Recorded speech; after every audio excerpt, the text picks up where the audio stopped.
Hello दोस्तों, सबसे छोटे बड़े से राधे राधे। मैं एक गाना लेके आऊँ, अगर पसंद लगे भैया अरे तो जरूर। मैं सुशीला लोकगीत हूँ। सैया मोर दरोगावा उमारी आई मेलारी का, सैया मोर दरोगावा उमारी आई मेलारी का।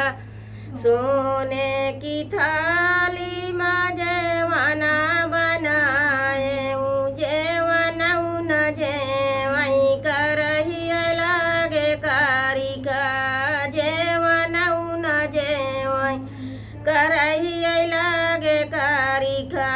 सैया मोर दरोगावा उमारी आई मेलारी का, सैया मोर दरोगावा उमारी आई में लारिका।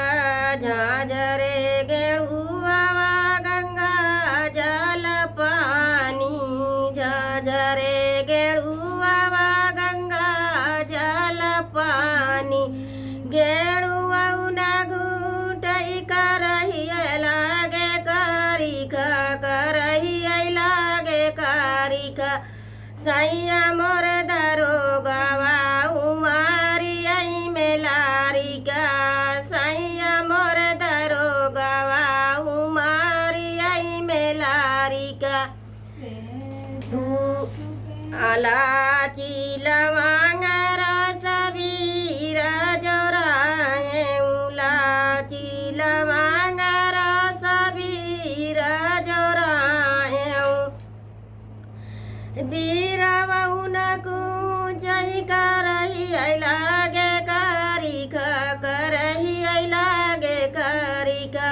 सैया मोर दरोगावा उमारी आई मेलारिका, सैया मोर दरोगावा उमारी आई मेलारिका।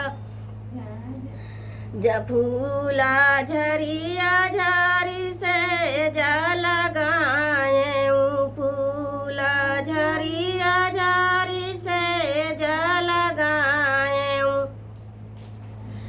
से जियाऊ न सुतई करही लागे कारिका, करही लागे कारिका।